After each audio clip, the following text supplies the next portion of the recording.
போன வகுப்பில்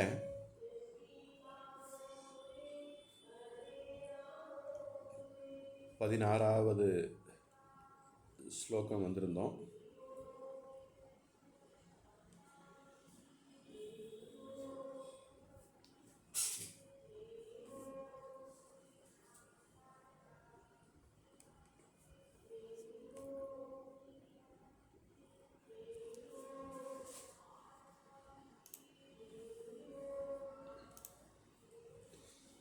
இப்போ நம்ம பகவத்கீதை கிளாஸு இந்த கீதா உபதேசம் தொடங்கிறதுக்கு முன்னாடி நான் அப்படின்னா என்ன நினச்சி வச்சுருந்தோம்?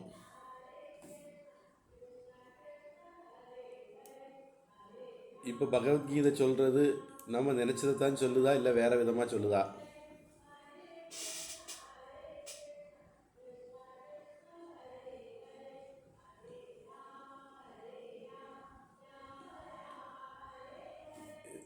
நீங்கள் சொல்லலாம். நான் என்ன நம்ம உடம்ப நினைச்சிட்டு இருந்தோம்.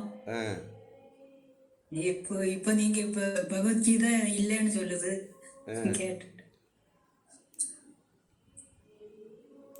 முழுசா மனசு ஒத்துக்கணும்னா அது இன்னும் டைம் எடுக்கும்னு நினைக்கிறேன். நான் யாருன்னே தான் வந்துட்டு இருக்கு இப்பவும், அது மாத்த முடியல. இல்லை, விவகாரத்தில் அது இருக்கலாம், தப்பு இல்லை. மற்றபடி கொஞ்சம் புரியுது.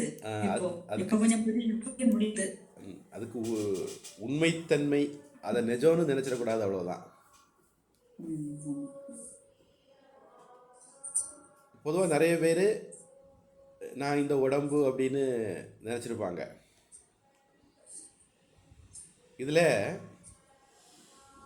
ஆதிசங்கரர்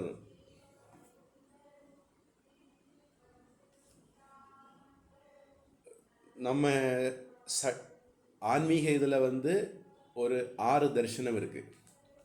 அது ஆஸ்திக தர்சனம் சொல்லுவாங்க. நாஸ்திக தர்சனம் அப்படின்னு ஒரு 6 இருக்குது. இந்த 12ல் ஆதிசங்கரர் நியாயம், வைசேஷியம், சாங்கியம், யோகம், பூர்வமீமாம்சா, அவங்க 5 பேருக்கும் பதில் சொல்லுவார். நம்ம 6வது ஆட்கள், அந்த 5 பேருக்கும் பதில் சொல்லுவார். அப்புறம் நாஸ்திக தரிசனத்தில் சாருவாக்கர்கள், பௌத்தத்தில் ஒரு 4 பேர், ஜைனத்தில் ஒருத்தங்க. அப்போது சாருவாக்கரை இப்போதைக்கு விடுங்க. பௌத்தத்தில் 4 பேர், ஜைனத்தில் ஒருத்தங்க. இந்த 5 பேருக்கும் பதில் சொல்லுவார். இந்த சாருவாக்கர்களை கண்டுக்க மாட்டார், டீலில் விட்டுருவார். ஏன் அப்படின்னா, சங்கரரை பொறுத்த வரைக்கும் மண்டன்னா மண்டை, அப்படி ஒரு மண்டை, முட்டாள்கள்னா முட்டாள்கள், அப்படி ஒரு வடிகட்டின முட்டாள்கள். கடவுள் இல்லைன்னு சொல்கிறவன், அல்லது இந்த உடம்பு தான் ஆத்மா, உடம்பு தான் நான் சொல்கிறவன், அவனுக்கு அடிப்படை அறிவு கூட இல்லை, அவன் பேசுறதுக்கே லாயக்கு இல்லை அப்படிங்கிற ஒரு கணக்கில் எங்கேயுமே அவங்கள பற்றி டீலே பண்ணியிருக்க மாட்டார். மீது எல்லாருக்கும் விழுந்து விழுந்து பதில் சொல்லுவார். பௌத்தர்கள், ஜைனர்கள், அப்புறம் நம்ம ஆட்கள் எல்லாருக்கும் விழுந்து விழுந்து பதில் சொல்லுவார். இத்தனைக்கும் ஜைனர்கள், பௌத்தர்கள் வேதத்தை ஒத்துக்கிட மாட்டாங்க. அவங்க கிட்ட கூட போய் மல்லு கட்டி வாத விவாதம் பண்ணுவார். ஆனால் சாருவாக்கர்கள் அப்படிங்கிறவங்க கூட, ஏன்னா அவங்க பஸ்மீபூதஸ்ய தேகஸ்ய புனராகமனம் குதக, சாம்பலாகி போகிற இந்த உடம்பு எங்கே மறுபடி வரப்போகுது? ரிணம் கிருத்வா கிருதம் பிபேத், கடனை வாங்கியாவது நெய்யை கொடு, திருப்பி கொடுக்காத, கொடுக்கணும் கவலைப்படாத. ஏன்னா அடுத்த ஜென்மம், புண்ணிய பாபம் இதெல்லாம் எங்கே? உடம்பு இருக்கிற வரைக்கும் நம்ம இருக்கிறோம், உடம்பு போச்சுன்னா நம்ம போயிட்டோம், முடிஞ்சு போச்சு அப்படிங்கிறது மாதிரி கொள்கை உள்ளவங்க அவங்க. இவங்கள தேகாத்மவாதிகள்னு சொல்லுவாங்க. பொதுவாக இந்த 10 பேருமே அல்லது நம்மளையும் சேர்த்துக்கிட்டால் 11 பேருமே இந்த 12வது ஆளை மதிக்கிறது இல்லை, கண்டுக்கிறது இல்லை. ஏன்னா அந்த அளவுக்கு புத்திசாலித்தனத்தில் ரொம்ப லோயஸ்ட் லெவல், எல்கேஜி யூகேஜிக்கு கூட தகுதி இல்லை, அதுக்கும் கீழே அப்படின்னு வச்சிருக்கிறோம் அவங்கள. இப்போ நான் அப்படிங்கிறது இந்த உடம்பு தான் அப்படிங்கிறது சாருவாகர்களுடைய கூட்டம். இந்த சாருவாகர்களுடைய இன்னும் விவரங்கெட்ட கூட்டம் தான் திராவிட மாடல். சாருவாகர்களுக்கு கூட கொஞ்சம் விவரம் உண்டு. அவங்க சில லாஜிக்கெல்லாம் சொல்லுவாங்க, சில ஆர்கியூமெண்ட் எல்லாம் சொல்லுவாங்க. சாருவாகர்களுக்கு இன்னும் சில பேருக்கெல்லாம் பூதங்கள் 4 தான்: காற்று, நெருப்பு, தண்ணி, பூமி 4 தான். ஏன்? ஆகாசம் கண்ணுக்கு தெரியலையே, அதனால ஆகாசம் ஒன்றும் இல்லை இப்படிங்கிற ஒரு கூட்டம் எல்லாம் இருக்கு. இந்த சாருவாகர்கள் அந்த மாதிரி கூட்டமாக்கும். கண்ணில் கண்டதான் நம்புவேன், கண்ணில் காண்பது மட்டும்தான் இருக்குது இந்த மாதிரி. ஆனால் ஒரு இப்போ நம்மெல்லாம் எப்படின்னா, நம்ம சில சமயங்களில் உடம்பு நான் நினைப்போம், சில சமயங்களில் மனசு நான் நினைப்போம், எனக்கு மனசே தெரியல. சில சமயங்களில் புத்தி நான் நினைப்போம், சில சமயங்களில் பிராணன் நான் நினைப்போம், எனக்கு பசிக்குது, தாகம் எடுக்குது அப்படின்னு எல்லாம் சொல்லும்போது நம்ம பொறுத்த வரைக்கும் உடம்பு மட்டும்தான் அப்படின்னு நினைக்கிறவங்க இல்லை. நம்ம உடம்பு நாமன்னு நினைப்போம், உடம்பு மட்டும்தான் நாம, உடம்பை விட்டால் நான் கிடையவே கிடையாது அப்படின்னு நினைக்கிறவங்க கிடையாது. இனி ஆத்மானா நான்னா உடம்புன்னு நினைக்கிற இது ஒரு கோஷ்டி அப்படின்னா, இவங்கள தேகாத்மாவாதிகள்னு சொன்னால் ஜைனர்கள் இருக்காங்க. ஏதாவது இந்த மாதிரி நினைப்புள்ளவங்க பல பேர் இருக்கலாம். நம்ம பாரம்பரியத்தில் பிரபலமான பேரை எடுக்கிறோம், அவ்வளோதான். நம்மளே யாருக்காவது கூட இந்த மாதிரி எண்ணம் இருக்கலாம். அவங்க என்ன சொல்லுவாங்கன்னா, அது ஆத்மா ஒவ்வொரு உடம்புலையும் வேற வேற ஆத்மா இருக்கு. உடம்பே ஆத்மான்னு சொன்னது ஒரு கோஷ்டி. இப்போ அடுத்தது ஒவ்வொரு உடம்புல ஒவ்வொரு ஆத்மா இருக்கு. இந்த ஆத்மா எப்படிப்பட்டதுன்னா, அது எறும்பு உடம்புல எறும்பு சைஸ்ல இருக்கும், யானை உடம்புல யானை சைஸ்ல இருக்கும். அப்போ நம்ம சின்ன பிள்ளையாக இருக்கும்போது அது சின்னதாக இருக்கும், நம்ம டீனேஜ் ஆனோட பெருசாகிடும். நம்ம இன்னும் ஒரு 28-30 வயசு வரைக்கும் வளர்ச்சி, உடலில் வளர்ச்சி இருந்துன்னா அது பெருசாகிட்டே வரும். சின்ன பிள்ளையாக சின்னதாக இருந்துட்டு அப்படி வளர்ந்துக்கிட்டே வரும். இந்த பலூனில் காத்தடைக்கும் போது பலூன் போல சின்னதாக இருக்குது, காத்தடைக்க பெருசாகிறது மாதிரி ஆத்மா பெருசாகிட்டே வரும். இது ஒரு கோஷ்டி. இது முக்கியமாக ஜைனர்களை சேர்ந்தவங்க.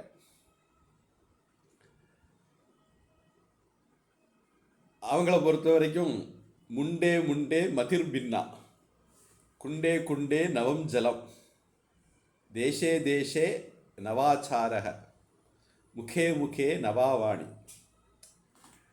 மண்டேல அறிவு வித்தியாசம்,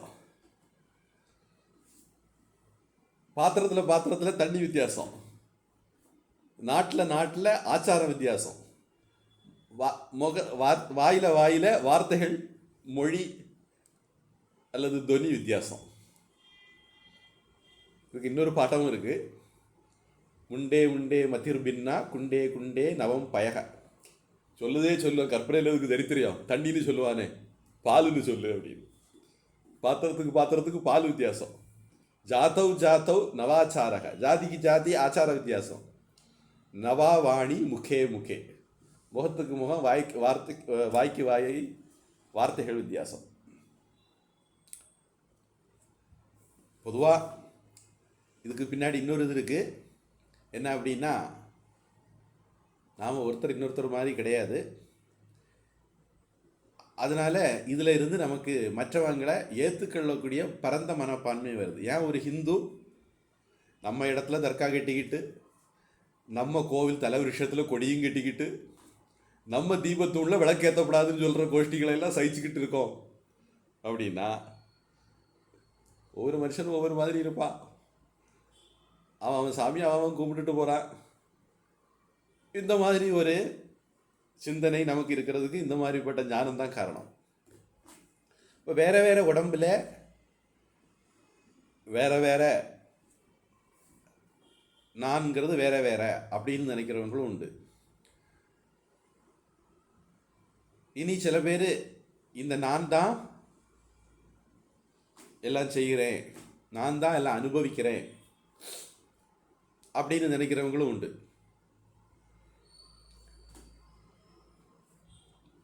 அப்போ நான்னா யாரு அப்படிங்கிறதுல 1000 பேர் இருந்தால் அவங்களுக்கு 1000 அபிப்பிராயம் கூட இருக்கலாம்.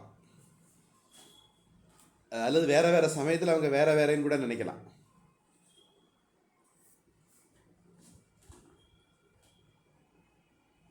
இது மாண்டூக்கிய உபநிஷத்தில் இப்படி எத்தனை வெரைட்டி இருக்காங்க, அவங்க யார் யார் எப்படி எப்படி விசித்திரமாக நினைக்காங்க. இப்போ நமக்கு பகவத்கீதை படிக்கலைன்னா நமக்கும் உடம்பு நான்கிறது ரொம்ப பெரிய தத்துவம், அதுதான் ஞானம்னு தோணி இருக்கும். பகவத்கீதை படித்த பிறகு இப்போ குழப்பம் வருது, உண்மையிலே நாம் இந்த உடம்பு இல்லையோ அப்படின்னு. அது மாதிரி உலகத்தில் எத்தனை வெரைட்டி இருக்குது, யார் யார் என்னென்ன சொல்லுவாங்கன்னு இதெல்லாம் காரிக்கால கௌடபாதர் கையாளுறார். காரிக்காங்கிறது திருமந்திரம் மாதிரி ஸ்டைலில் இருக்கும். காரிக்கை எல்லாமே அப்படி இருக்கணும் கிடையாது, ஆனால் இந்த கௌடபாத காரிகை திருமந்திரம் மாதிரி இருக்கும். சிவசிவ என்கிலர் தீவினையாளர், சிவசிவ என்றிட தீவினை மாளும், சிவசிவ என்றிட தேவருமாவர், சிவசிவ என்ன சிவகதி தானே. இந்த வார்த்தைகளை வச்சு விளையாடி இருக்கும். கௌடபாதருடைய காரிகைகள் அந்த மாதிரி ஒரு ஸ்டைலில் இருக்கும். இப்போ நச்சிகேதன் கதை சொன்னேன் போன தடவை.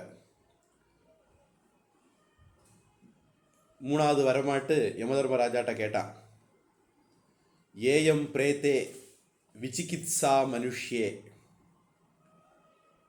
இந்த உடம்பை விட்டு போச்சுதுன்னா அப்புறம் என்ன நடக்குது அப்படிங்கிறத பற்றி மனுஷங்க மத்தியில் அபிப்பிராய வித்தியாசம் இருக்குது. சில பேர் என்ன நினைக்கிறாங்க, உயிர் போயிட்டுது, பிராணன் போயிட்டுது அப்படிங்காங்க. சில பேர் ஆளு போயிட்டுதுன்னு நினைக்காங்க. ஜெயலலிதா போயிட்டாங்க, எம்ஜிஆர் போயிட்டாரு. சில பேர் ஆளே போயிட்டுன்னு நினைக்காங்க. சில பேர் உயிர் மட்டும் போச்சுதுன்னு நினைக்காங்க. சில பேர்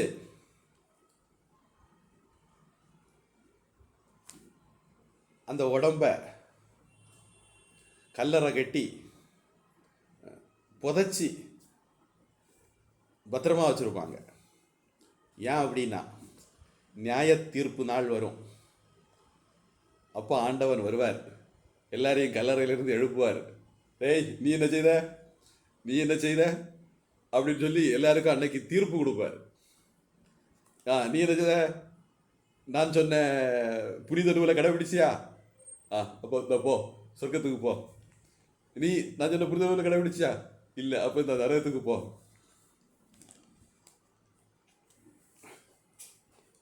அப்போ ஹிந்துக்கள்கிட்ட வருவாரா. ஹிந்துக்கள் சொல்லுவாங்களாம், ஐயா நீ சொன்ன புனித நூலில் எனக்கு தெரியாது, அதனால நான் அதை கடைபிடிக்கல, தெரியாமல் செய்து அது பாவம் கிடையாது அப்படின்ட்டு ஹிந்து சொல்லுவாராம். அதனால சரி அப்படி புண்ணிய சொர்க்கத்துக்கு போ அப்படின்னு கடவுள் நம்மளை சொர்க்கத்துக்கு அனுப்பி விட்டுருவாராம். அந்த கடவுள் ஏன்னா நமக்கு நம்ம குரானை கண்டமா பைபிளை கண்டமா, அதனால் நம்ம அது கூட நடக்க முடியாது. அதனால கடவுள் அவர் கருணை உள்ளவர், அதனால் நம்மளையும் சொர்க்கத்துக்கு அனுப்பிடுவார். தெரிஞ்சுக்கிட்டு கடைபிடிக்கலன்னா தான், தெரிஞ்சுக்கிட்டு அதை வார்த்தைக்கு வார்த்தை கரெக்டாக கடைபிடிக்கலைன்னா நரகம் தான். அப்போ உலகத்தில் 100% ஆட்களுக்கு கரெக்டாக கடைபிடிக்க முடியாது. அவங்களுக்கெல்லாம் அந்தந்த மதத்துக்காரங்களுக்கெல்லாம் நரகம் தான், நமக்கு மட்டும்தான் சொர்க்கம். அப்போ அவங்க சில பேர் அந்த உடம்பை பத்திரப்படுத்துகிறாங்க. ஏன் பத்திரப்படுத்துகிறாங்க? அந்த உடம்புக்கும் நமக்கு என்ன சம்பந்தம்? அவங்க அந்த உடம்புல தான் நம்ம இருக்கோம். நியாய தீர்ப்பு நாளில் மறுபடி உயிர் தெழுவோம். நம்மளும் கூட உயிர் தெழுவோம், இயேசுநாதர் மட்டும் இல்லை. அப்போ நமக்கு தீர்ப்பெல்லாம் சொல்லுவாங்க அப்படின்னு அவங்க நினைக்காங்க. அப்போ ஆத்மானா என்ன, நான் யாருங்கிறதுல அவங்களுக்கு ஒரு பெக்யூலியர் ஐடியா இருக்கு. ஒரு பிரச்சனை வந்துதான், மறுபிறவி உண்டா இல்லையா அப்படின்னு. இந்துக்கள் எல்லாம் மறுபிறவி உண்டுன்னு சொல்லுவாங்க. இப்போ நம்ம மறுபிறவி உண்டுன்னு சொல்லணுமா இல்லைன்னு சொல்லணுமா அப்படின்னு கிறிஸ்தவர்கள் மத்தியில் ஒரு பிரச்சனை வந்துதான். அதனால கிறிஸ்தவர்கள் என்ன பண்ணாங்களா, சரி ஓட்டெடுப்பு நடத்துவோம்னு ஓட்டெடுப்பு நடத்துனாங்களாம். 51 ஓட்டு மறுபிறப்பு இல்லைன்னு விழுந்துதான், 49 ஓட்டு மறுபிறப்பு உண்டுன்னு விழுந்துதான். மெஜாரிட்டியில் மறுபிறப்பு இல்லைன்னு ஜெயிச்சிட்டு. அதனால இப்போ அவங்க வந்து மறுபிறப்பு இல்லைன்னு சொல்கிறாங்க. அதாவது பைபிள் படி மறுபிறப்பு உண்டுங்கிறதுக்கான காரியங்கள்லாம் அங்கே இருக்குது. ஆனால் இவங்க இப்படி முடிவு பண்ணிக்கிட்டாங்க. இப்போ செத்து போனாங்க, இனி இவங்க எல்லாம் சொர்க்கத்துக்கும் நரகத்துக்கும் அனுப்பணும். அப்போ மறுபிறப்பு இருக்குதானே நியாயப்படி, நம்ம லாஜிக்காக யோசிச்சு பார்ப்போம். அப்போது இந்த உடம்பை விட்டு ஒன்று போகுது, இந்த போகுது இல்லை, அதுக்கு பேர் தான் பிரேதம்.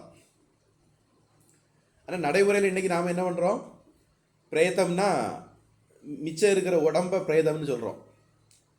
அது சரியில்லை, யார் போகிறாங்களோ அவங்கள தான் பிரேதம்னு சொல்லணும் அப்படின்னு நினைக்கிறவங்க இருக்காங்க. ஷரீரம் யதவாப்னோதி யச்சாப்யுத்கிராமதீஸ்வரः கிரஹீத்வைதானி சய்யாதி வாயுர்கந்தானி வாசயாத். சரீரத்தை அடையும் போதும் சரி, சரீரத்தை விடும் போதும் சரி, எப்படி காற்று பூக்கள்ல இருந்து மனத்தை கொண்டு போகுதோ அதே மாதிரி இந்த பிராணன் எல்லாத்தையும் கொண்டு போகுது.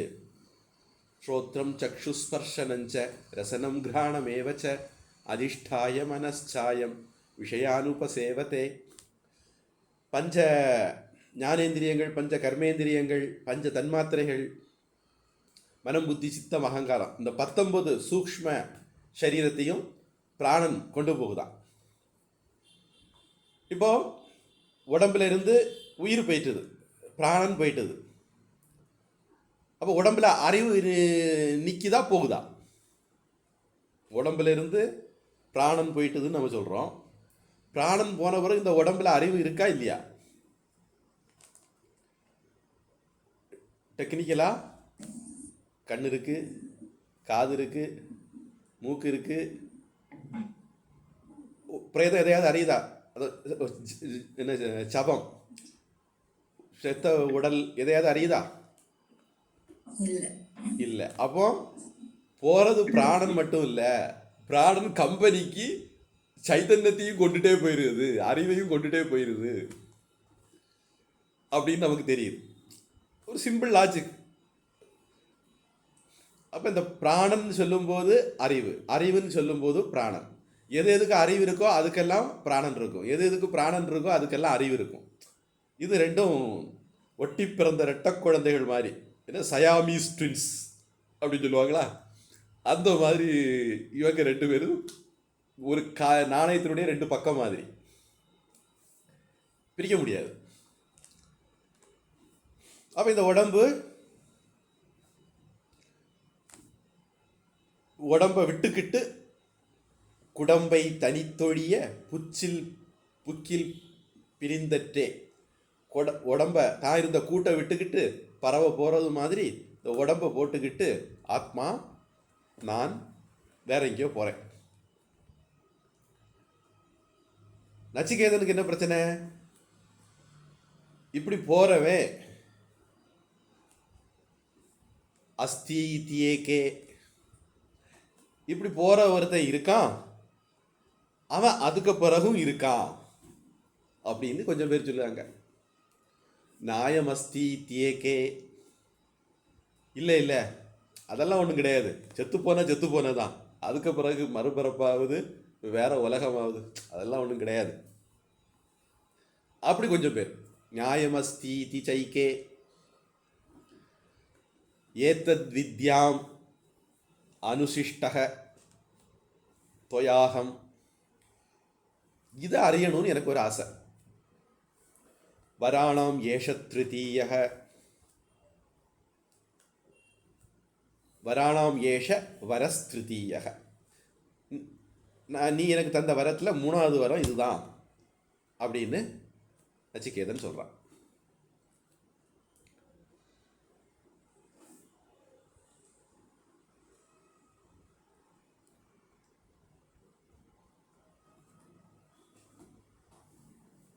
அஸ்தி அப்படின்னா இருக்கிறது, ந அஸ்தி அப்படின்னா இல்லை.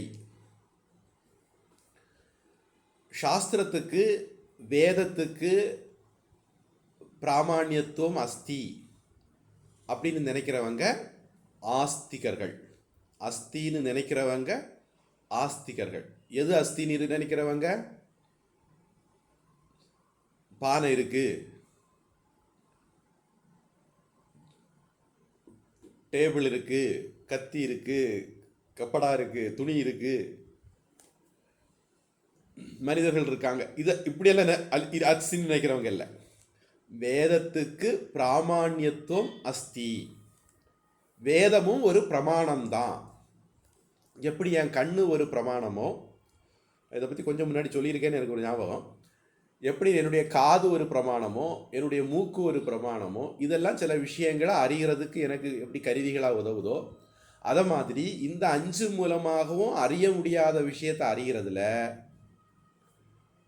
அறிய முடியாத விஷயங்கள் இருக்கு உலகத்தில், அந்த விஷயங்களை அறிகிறதுக்கு வேதம் பிரமாணம் அப்படின்னு யார் ஒத்துக்கிறாங்களோ அவங்களுக்கு ஆஸ்திகர்கள்னு பேர். யார் இல்லை வேதம் பிரமாணம் இல்லை, நான் அஸ்தி, வேதத்துக்கு பிராமாண்யத்துவம் நாஸ்தி அப்படின்னு நினைக்கிறாங்களோ அவர்கள் நாஸ்திகர்கள்.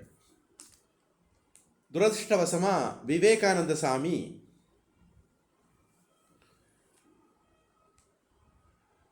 உடைய ஒரு வாக்கியத்தை அரையும் குறையுமா மொழிபெயர்த்தா அது ஒரு பெரிய குழப்பத்தை உண்டு பண்ணிட்டுது.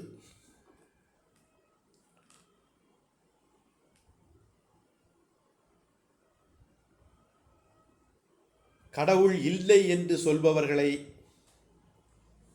நாஸ்திகன் என்று அந்நிய மதங்கள் கூறும்.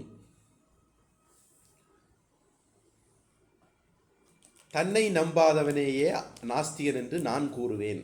இந்த மாதிரி ஒரு துணியில் விவேகானந்த சாமிக்கு ஒரு வாக்கியம் இருக்கு. இதில் கடவுள் இல்லை என்று சொல்பவனை நாஸ்திகன் என்று கூறுவார்கள். இடையில ஒரு வார்த்தையை நான் விட்டுட்டே இருப்போம். தன்னை இல்லைன்னு சொல்கிறவனை தான் நாஸ்திகன் அப்படின்னு நான் சொல்லுவேன் அப்படிங்கிற அது மட்டும் பிரபலம் ஆயிட்டு.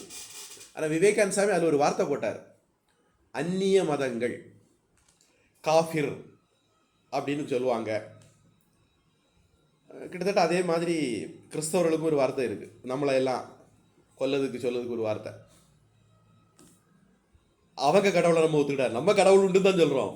அயோக்கிய பயிர்களை பாருங்க, நாம கடவுள் உண்டுன்னு சொல்கிறோம், கடவுளை நம்புகிறோம்.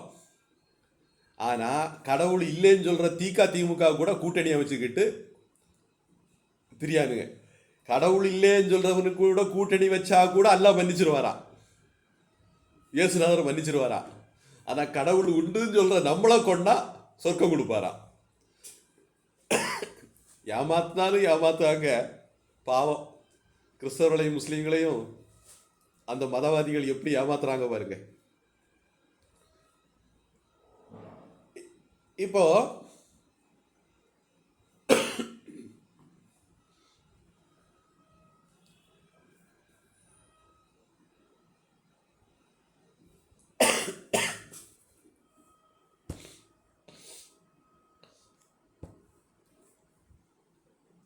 அவங்க கடவுள் இல்லை அப்படின்னு சொல்லும்போது அவங்க கடவுள் அப்படிங்கிற மாதிரி ஒரு கான்செப்ட். நம்ம எப்படின்னா கடவுள் அப்படிங்கிறதுக்கு சத்தியம் உள்ளது அப்படின்னு வச்சுக்கிறோம். ஏகம் சத்து, உள்ளது ஒன்று தான். விப்ராஹா பகுதா வதந்தி, ஞானிகள் அதுக்கு பல பேர் போட்டு கூப்பிடுறாங்க. நீ ராமானு கும்பிடுறேன்னா ராமானு கும்பிடு, கிருஷ்ணானு கும்பிடுறேன்னா கிருஷ்ணானு கும்பிடு, சிவான்னு கும்பிடுனா சிவன்னு கும்பிடு, சக்தின்னு கும்பிடுனா சக்தின்னு கும்பிடு, முருகான்னு கும்பிடுனா முருகான்னு கும்பிடு. உள்ளது ஒன்று தான். அதை நீ உன் சௌரியம் போல் என்ன பேரில் வேணாலும் சொல்லிக்கோ. நீ இறைவன் சொல்லு, ஆண்டவன் சொல்லு, கர்த்தான்னு சொல்லு, இல்லை ஜெகோவான்னு சொல்லு, பால் மொராடக், பால் ஜெகோவா, இல்லை அல்லான்னு சொல்லு, என்ன வேணாலும் சொல்லிக்கோ. உள்ளது ஒன்று தான். ஆனால் ஒன்று இருக்கு. அப்போ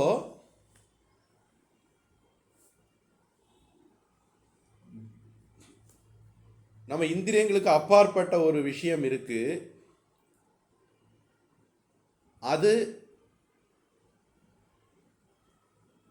அதை பற்றி சொல்றதுக்கு வேதம் ஒரு பிரமாணம் அப்படி நம்புறவங்க ஆஸ்திகர்கள், அதை நம்பாதவங்க நாஸ்திகர்கள்.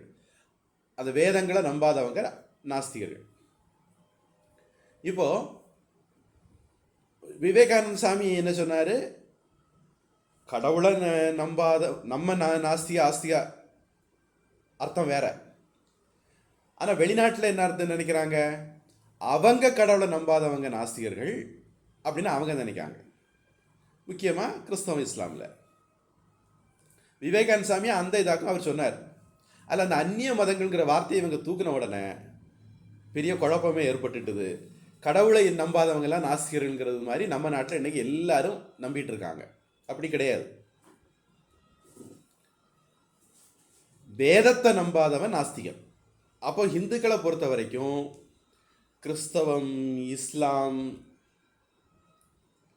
ஜைனம், பௌத்தம், இப்படி இவங்க எல்லாருமே நாஸ்திகர்கள் தான். ஏன்னா இவங்க யாருமே வேதத்தை நம்பலை. வேதம் ஒரு பிரமாணம் அப்படின்னு நம்பலை. வேதத்தை பிரமாணம் நம்பாத சயின்டிஸ்ட் நம்பலைன்னா அவங்களும் நாஸ்திகர்கள் தான். ஆனால் நம்ம நாஸ்திகர்களுக்கு தலையெல்லாம் எடுக்க மாட்டோம். சரி, அது அவன் தலையெழுத்து, அவன் கொடுத்து வச்ச புண்ணியம், அவ்வளோதான் அப்படின்ட்டு நம்ம அவங்களுக்கு கூடயும் வாத விவாதங்களில் அவங்களுக்கும் நம்ம கருத்தை புரிய வைக்கிறதுல நாம் ஈடுபடுவோம். அப்போது கடவுள் இல்லைன்னு சொன்னால் அவங்களுக்கு நிரீஸ்வரவாதிகள்னு பேர். கடவுள் உண்டுன்னு சொன்னால் அவங்களுக்கு சேஸ்வரவாதிகள்னு பேர். நம்முடைய ஆஸ்திக தர்சனத்திலேயே நியாயம், வைசேஷியம், சாங்கியம், பூர்வ மீமாம்சா, இவங்க 4 பேரும் கடவுளை பற்றி அலட்டிக்க மாட்டாங்க. அப்போ அவங்க நிரீஸ்வரவாதிகள், ஆனால் ஆஸ்திகர்கள். இவங்களுக்கு ஆஸ்திக தர்சனம் தான் பேர் கொடுத்துருக்கோம். ஏன்? வேதத்தை இவங்க நம்புவாங்க. இப்போ ஜைனம், புத்தத்தில் 4, இவங்க நம்ம நாஸ்திக தர்சனத்தில் வச்சுருக்குறோம். ஏன் அப்படின்னா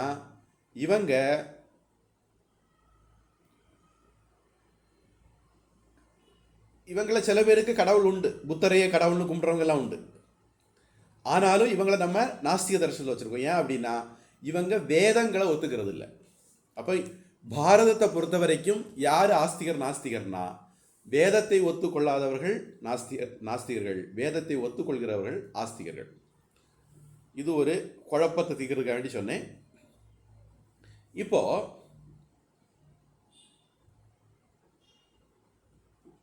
அஸ்தி அப்படின்னா இருக்கிறது, ந அஸ்தினா இல்லை. இந்த ந அஸ்திங்கிறதுக்கு சத்துன்னு ஒரு வார்த்தை கொடுப்போம். உள்ளது அப்படிங்கிறதுக்கு இன்னொரு வார்த்தை சத், அதுல இருந்து தான் சத்தியம் வருது. நாஸ்தி அப்படிங்கிறத இன்னொரு விதமாகவும் சம்ஸ்கிருதத்தில் எழுதலாம்.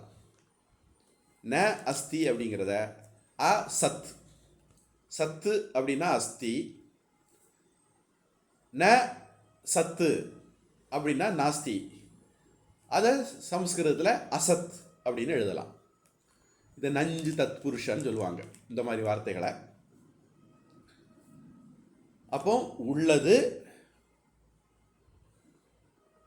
ரெண்டாவது வார்த்தையை நான் கொஞ்சம் கவனமாக சொல்லு. உள்ளது நம்ம பொதுவாக நம்ம என்ன நினைப்போம்? இந்த பக்கம் உள்ளதுன்னு வந்துட்டா உடனே இந்த பக்கம் என்ன போட்டாகணும்? இல்லாதது அப்படின்னு போடணும்னு நினைப்போம். அதை கொஞ்சம் நான் மாற்றி சொல்லு. உள்ளது இல்லாதது, உள்ளது உள்ளது இல்லாதது, சத்து ந சத்து. அப்போ இந்த உள்ளது இல்லாததுங்கிறதுல நிறைய வெரைட்டி இருக்கு.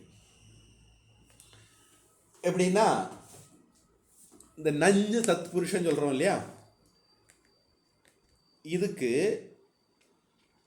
சுமார் 5 விதமான அர்த்தம் குறைஞ்சபட்சம் நம்ம சொல்லலாம்.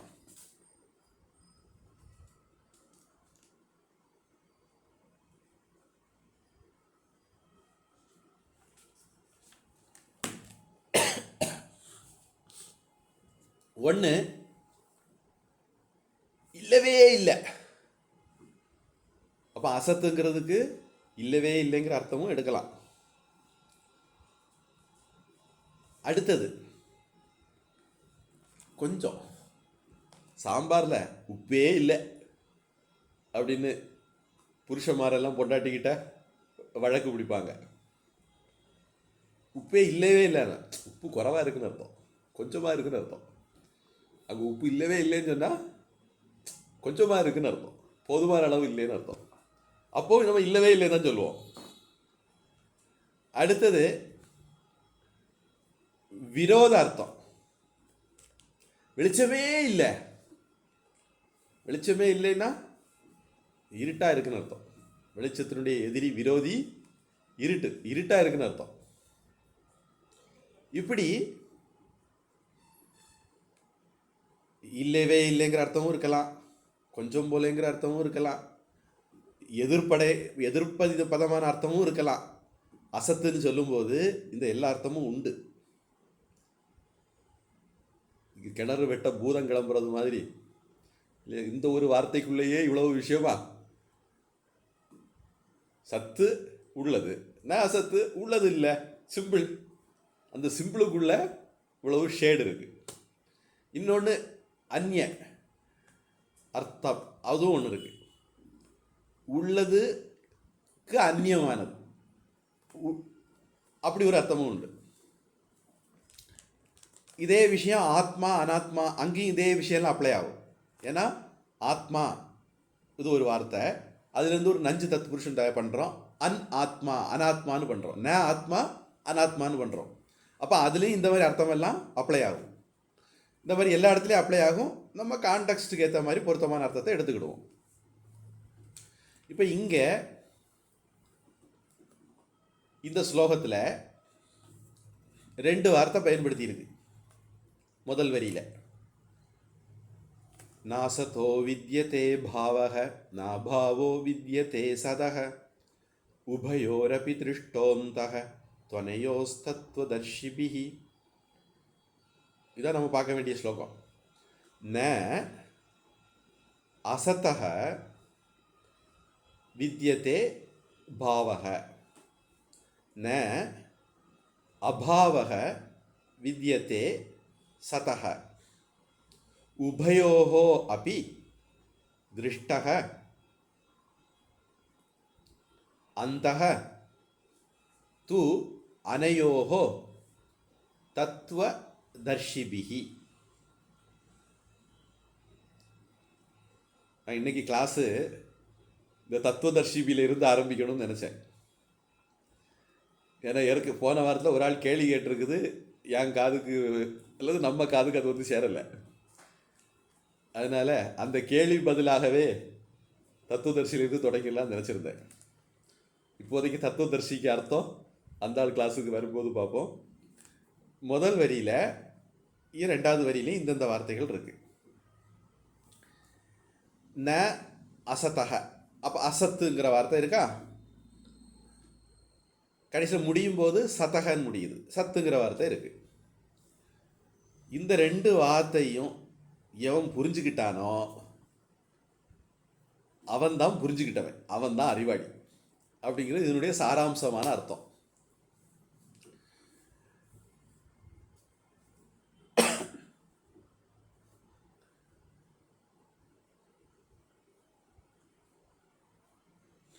அசத்தக இதை வாக்கியமாட்டாக்குனா,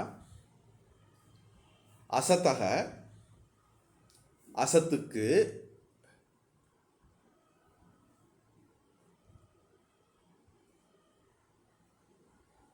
பாவக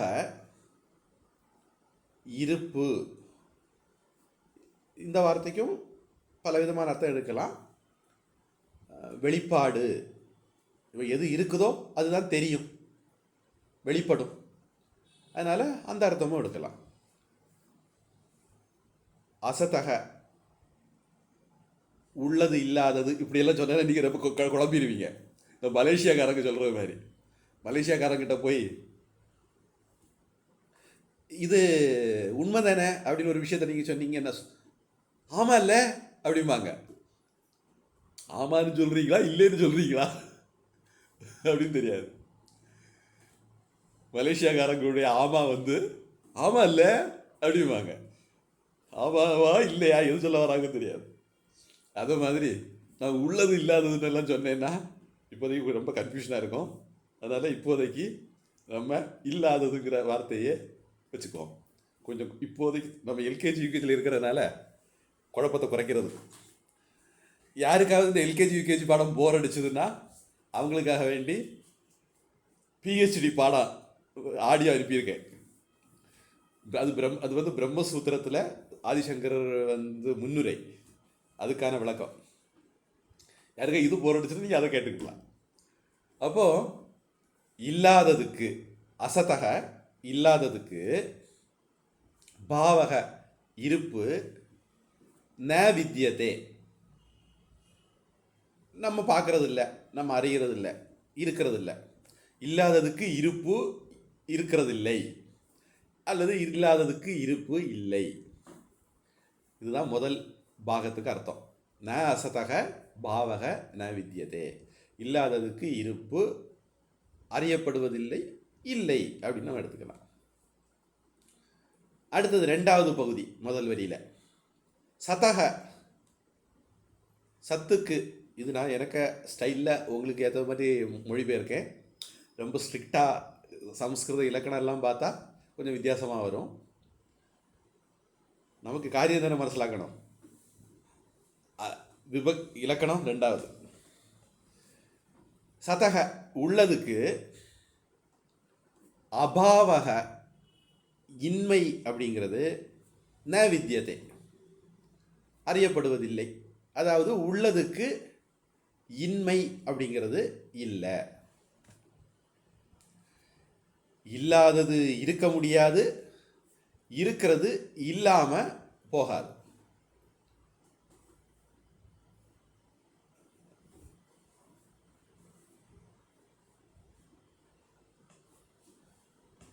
அப்போ இருக்கிறது இல்லாமல் போகாது, இல்லாதது ஒருபோதும் இருப்புக்கு வராது.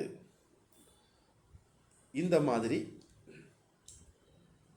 இந்த ரெண்டையும், இந்த விஷயத்தை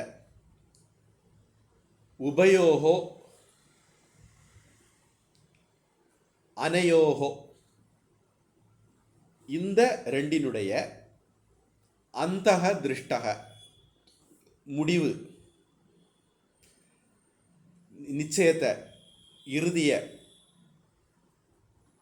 தாத்பரியத்தை, திருஷ்டக பார்த்தவங்க யார் அப்படின்னா தத்துவதர்ஷிபிகி திருஷ்டக, தத்துவதர்ஷிகளால், உண்மையை உணர்ந்தவர்களால், உண்மையை பார்த்தவங்களால் இந்த ரெண்டினுடைய முடிவும் உணரப்பட்டது, பார்க்கப்பட்டது.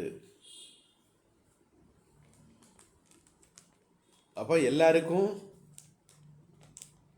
இது புரியாது, எல்லாருக்கும் இது புரியணும்னு கிடையாது. ஞானிகளுக்கு மட்டும்தான் இது புரியும். அல்லது இதை யார் புரிஞ்சவங்களோ அவங்க தான் ஞானி. அர்ஜுனா, நீ என்கிட்டயே பெரிய ஞானி மாதிரி பேசுறியா? மவனவா, ஞானினா இந்த ரெண்டுக்கும் அர்த்தம் புரியணும். உனக்கு புரிஞ்சிருக்கா? புரியல, பேசாமல் ஜானத்தில் மூட்டை கட்டி வச்சுட்டு சட்டையை போடு அப்படின்னு கிருஷ்ணர் சொல்லாமல் சொல்லுவார். இப்போ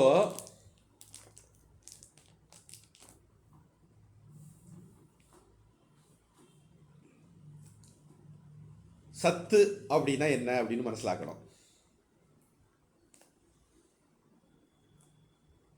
நான் ஏற்கனவே உங்களுக்கு கொஞ்சம் அஸ்திவாரெல்லாம் போட்டு வச்சுருக்கேன். சத்து அப்படின்னா அது வந்து சொந்த காலில் நிற்கிறதா இருக்கணும்.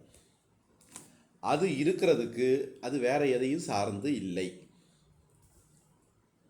இது சத்தியத்துக்கு ஒரு இலக்கணம். அதிஷ்டான அனன்யத்துவம்.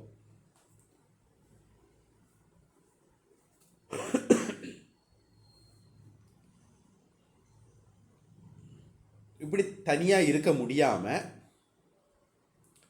இன்னொன்ன சார்ந்து எது இருக்குதோ அதுக்கு அந்நியமா எது இல்லையோ அதுக்கு மித்யான்னு பேர். அதிஷ்டான அனன்யத்துவம் மித்யா. நமக்கு ரொம்ப சிம்பிளா சொல்றதா இருந்தா சார்ந்து இருக்கிறது மித்யா, சொந்த காலில் சுதந்திரமா இருக்கிறது சத்தியம். இது ஒரு இலக்கணம். ஏற்கனவே நம்ம சொல்லியிருக்கிறோம், முன்னாடியும் இருக்கணும், பிறகும் இருக்கணும், இப்பவும் இருக்கணும். அப்படி இருந்தால் அது சத்தியம். நத்வே 12வது ஸ்லோகம். நத்வே வாகம் ஜாத்து நாசம் நத்வம் நேமே ஜனாதிபாக நச்சைவ ந பவிஷ்யாமக சர்வே வயமதః பரம். இதுக்கு முன்னாடி நாம இல்லாமல் இருந்தோங்கிறது இல்லை, இதுக்கு முன்னாடி நான் இல்லாமல் இல்லை, இதுக்கு முன்னாடி நீ இல்லாமல் இல்லை, இந்த ராஜாக்கள் இல்லாமல் இல்லை, இனிமேல் நாம் இல்லாமல் போவோங்கிறதும் இல்லை, இப்போ இருக்கிறோங்கிறது நமக்கு எல்லாருக்குமே தெரியும். அப்போ எப்பவும் இருக்கிறது, 3 காலத்திலையும் இருக்கிறது சத்தியம். திரிகாலே திஷ்டதி இது சத். இதெல்லாம் நீங்கள் குறிக்கணும்னு நினைக்கிறவங்க குறிச்சிக்கலாம். இதெல்லாம் முக்கியமான கார்னர் ஸ்டோன். நம்ம இனிமேல் பார்க்க போகிற எல்லா விஷயத்துக்கும் இதுதான் ரொம்ப அஸ்திவாரமாக இருக்க போகுது. சொர்க்கத்தில் ஒரு யூத ஜாதி, ஒவ்வொரு யூத ஜாதியினுடைய பேர்லையும் 12 அஸ்திவார கல் இருக்குமா. ஒவ்வொரு யூத ஜாதிக்காரங்களும் போகிறதுக்கு 12 வாசல் இருக்குமா. அது மாதிரி நமக்கு நம்ம தத்துவத்தில் அஸ்திவார கல் வந்து இதுதான். திரிகாலே திஷ்டதி இது சத். 3 காலத்திலையும் இருக்கணும்.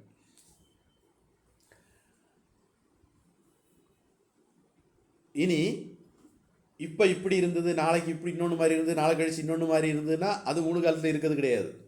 இன்னைக்கு பாலாக இருந்தது, உர ஊற்றின உடனே தயிராக மாறிச்சது, அடுத்தது கடைஞ்சி வெண்ணெயை எடுத்த உடனே வெண்ணையும் மோரும் தனியாக வந்தது. அது என்னுடைய காலத்தில், என்னுடைய சின்ன பிள்ளை காலத்தில் வீடுகளில் மாடுகள் அருகக்கூடிய காலம்.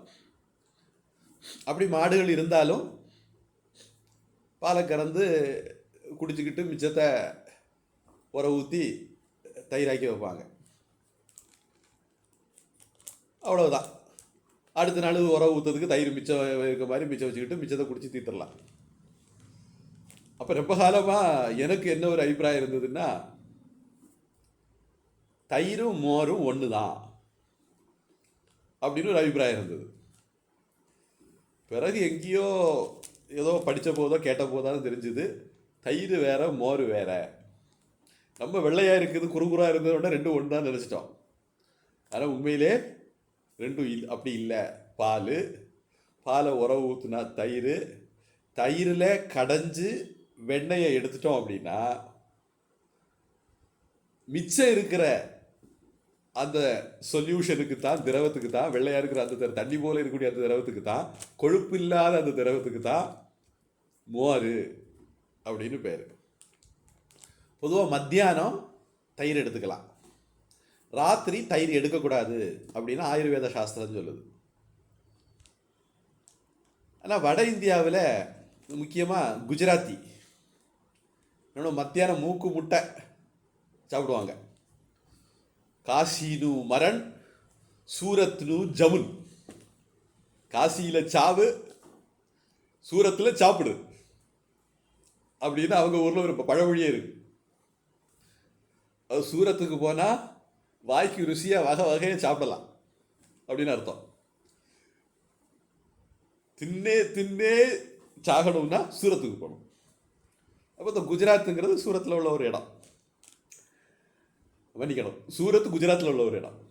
குஜராத் இன்னைக்குள்ள குஜராத் மாநிலத்தில் உள்ள ஒரு இடம்.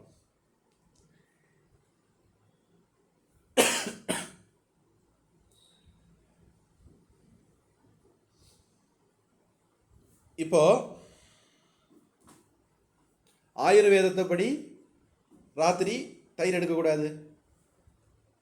ரிஷிகேஷ் ஆசிரமத்தில் குஜராத்திகள் கேம்ப் வந்துட்டுதுன்னா மத்தியானம் நல்ல விதவிதமாக சாப்பாடு, ராத்திரி ஒரு கிச்சடி கடி. கிச்சடின்னா நம்ம அரிசியும் பருப்பும் போட்டு 2 சம அளவில் போடுறதுன்னு நினைக்கிறேன்.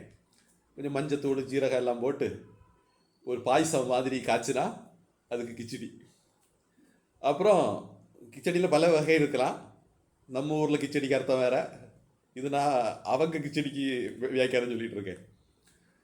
நம்ம ஊரில் பொங்கல்னு ஒன்று இருக்குது, அது கொஞ்சம் ஸ்டைல் வேற. அப்புறம் அதுக்கு கூட இந்த மோரை கடலை மாவு எல்லாம் கலந்து அதுலேயும் மஞ்சள் ஜீரகம் இதெல்லாம் போட்டு காய்ச்சி ஒரு நம்ம கூப்பேரி மாதிரி காய்ச்சி, கூப்பேரி எப்படி இருக்குன்னு நான் தெரியாது, கேள்விப்பட்டதான். இந்த நம்ம செத்த வீட்டில் பருப்பு பாயசம் காய்ச்சுவாங்களா தண்ணியா, அது மாதிரி தண்ணியா மோரை காய்ச்சி கிச்சடி கடி சாப்பிடுவாங்க. இந்த கடி அப்படிங்கிறது மோர். அப்போ நான் யோசிப்பேன், ஆயுர்வேத சாஸ்திரப்படி ராத்திரி சாப்பிடப்படாத இவங்க அதையே சாப்பிட்றதே ஒரு பழக்கமாக வச்சுருக்காங்களே அப்படின்னு. அப்புறம் தான் தெரிஞ்சது தயிர் நீக்கினது மோர். அந்த மோரை சாப்பிட்றது டைஜஷனுக்கு, சொல்லப்போனால் அவங்க கணக்கில் எப்படின்னா, இல்லை உண்மையோ அதுதான், மோர் டைஜஷனுக்கு நல்லது, டைஜஷனுக்கு ஈஸி. அந்த கொழுப்போடு இருக்கும்போது தான் அது டைஜஷனுக்கு கஷ்டம். இப்போ நீங்கள் ராத்திரி தயிர் சாப்பிட்டீங்கன்னா அது டைஜஷனுக்கு கஷ்டம், உடல் உபாதைகள் நோய் நொடிகள் எல்லாம் கொண்டு வரும். அதனால ராத்திரி தயிர் சாப்பிடக்கூடாது, கீரை சாப்பிடக்கூடாது. ஒரு பட்டியல் இருக்குது, அது ஆயுர்வேத டாக்டர்கிட்ட கேட்டு தெரிஞ்சுங்க. நம்ம கீதை போகிற போக்கில் பல காரியங்களை சொல்லுவேன், நானும் போகிற போக்கில் இதையாவது சொல்லுவேன். நான் நம்ம மாஸ்டர் கிடையாது, jack of all fruits master of none, அது நம்ம கட்சி. அப்போ பால் அது தயிராக மாறுது, மோராக மாறுது, வெண்ணெயாக மாறுது. அது மாதிரி வெண்ணெய்க்கு நெய்க்கு வித்தியாசம் தெரியாது முதல்ல. அப்புறம் தான் தெரிஞ்சது கடைஞ்சி தயிர்லேருந்து எடுக்கிறது வெண்ணெய், அப்புறம் அதை உருக்குனா தான் அது நெய் அப்படின்னு தெரிஞ்சது. இனி யோகர்ட்னெல்லாம் ஒன்று வேற சொல்லுவாங்க, அது ஏதோ ஒரு வெரைட்டி ஒன்று இருக்குது எடுத்துட்டு போட்டு. இதில் பால் போய் தயிர் வருது, வால் போச்சு கத்தி வந்தது டுண்டு மாதிரி சின்ன பிள்ளையில கேட்ட கதை. அப்படி ஒரு கதை உண்டு, சுவாரஸ்யமான கதை. அது மாதிரி பால் போச்சு தயிர் வந்தது, தயிர் போச்சு மோரும் வெண்ணையும் வந்தது, வெண்ணெய் போச்சு நெய் வந்தது. இப்போ பால் சத்தியமான கிடையாது, ஆனா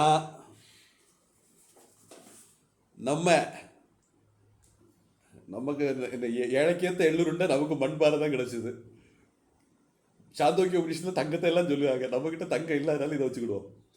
இதில் மண்ணாவே இருந்துக்கிட்டே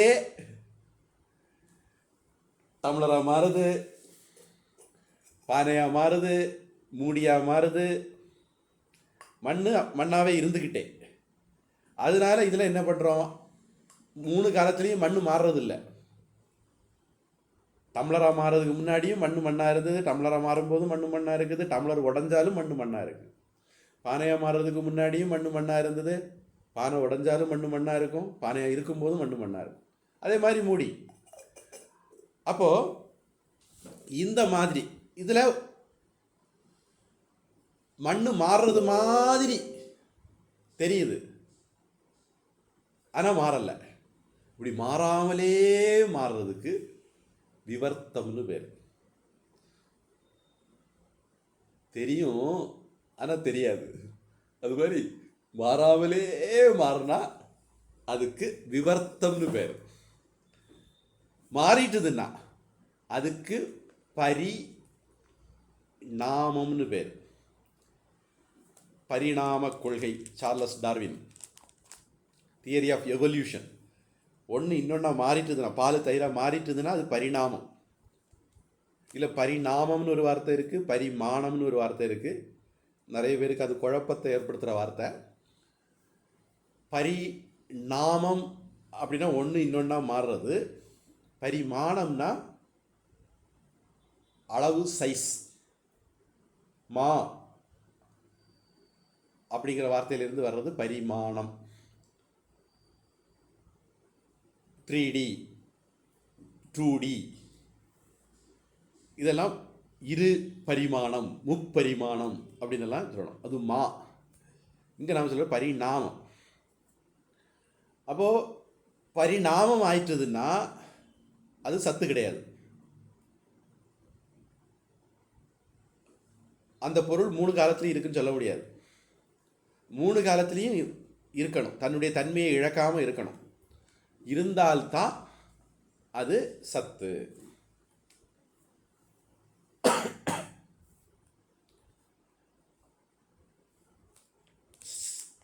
அப்புறம் நம்ம இன்னைக்கு 2 வரையறை உங்களுக்கு சொல்லியிருக்கேன். ஒன்று, தான் இருக்கிறதுக்கு இன்னொன்றை சார்ந்து இருந்தால் அது மித்யா. தான் இருக்கிறதுக்கு தன்னை தவிர வேற எதையும் சார்ந்து இல்லைன்னா அது சத்தியம். இதில் இருந்து இந்த இதை நம்ம யூகிச்சுக்கிறோம். இனி அடுத்தது 3 காலத்துலேயும் இருந்தால் அது சத்தியம். அப்போ இதுலேருந்து அடுத்த என்ன யூகிக்கிறோம்? 3 காலத்துலேயும் இல்லைன்னா அது அசத்தியம், மித்யா. இப்போ இதில் மித்யா அப்படிங்கிற வார்த்தைக்கும் பல அர்த்தம் உண்டு. நம்ம எந்த இடத்துல எந்த அர்த்தத்தில் பயன்படுத்தணும் புரிஞ்சுக்கணும். அசத்துங்கிற வார்த்தைக்கும் பல அர்த்தம் உண்டு. எந்த இடத்துல எந்த அர்த்தத்தில் பயன்படுத்தணும் புரிஞ்சுக்கணும். சத்துங்கிற வார்த்தையும் சில சமயங்களில் வேறு அர்த்தத்தில் பயன்படுத்துவோம், அதுலேயும் கவனமாக இருக்கணும். சரி, இப்போது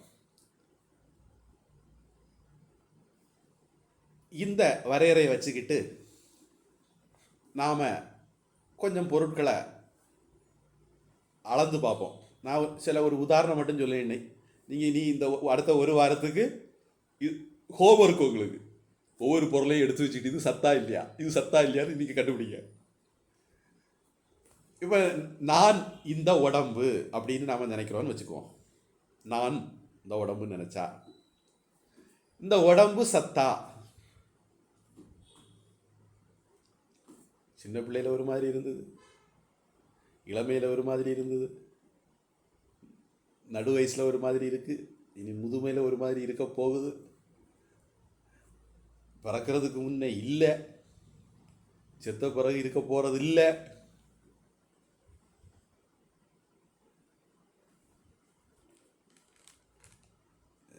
இதுக்கு பின்னாடி ஒரு பெரிய கதையெல்லாம் இருக்குது. பிராக்கபாவக பிரத்வம்சா பாவக அப்படின்னு இதை தர்க்கத்தில் சொல்லுவாங்க. முன்னாடி இல்லாமல் இருந்தது, பிறகு இல்லாமல் ஆக போகுது. பிராக் என்ன முன்னாடி, அபாவக இல்லாமல் இருந்தது, பிரத்வம்ச இறந்த பிறகு, அபாவக இல்லாமல் இருக்க போகுது.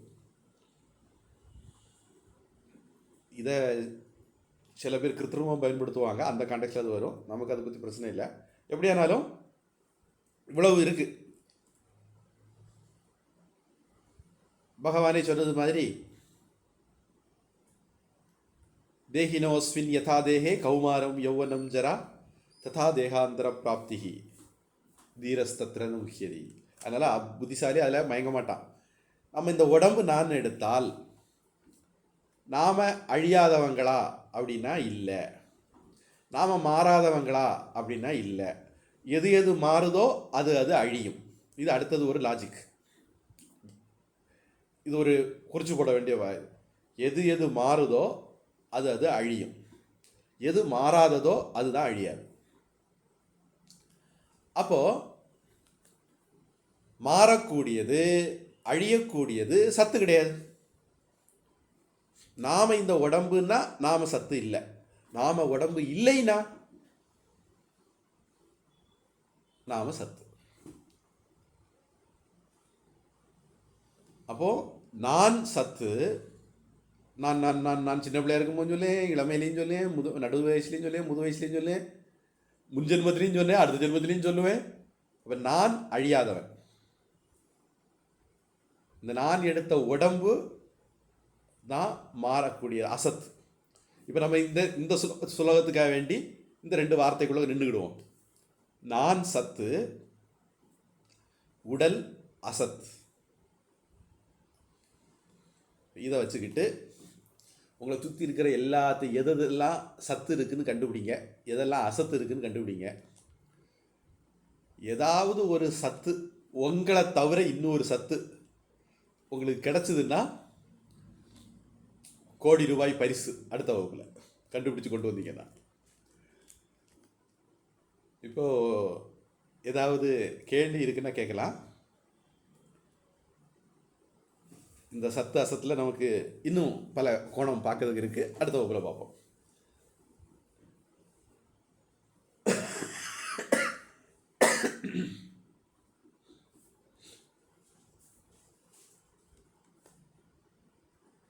கேள்வி இருந்ததுன்னா அன்மியூட் பண்ணணும்.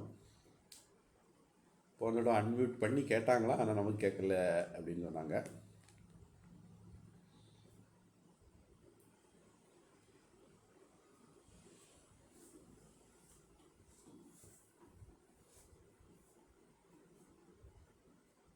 சரி,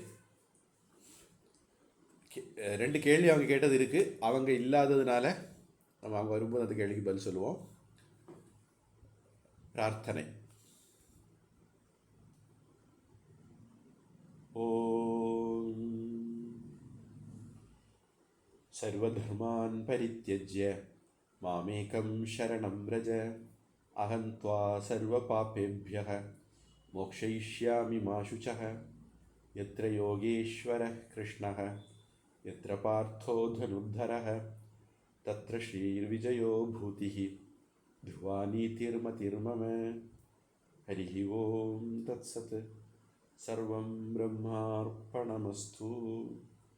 श्रीकृष्णार्पणमस्तु.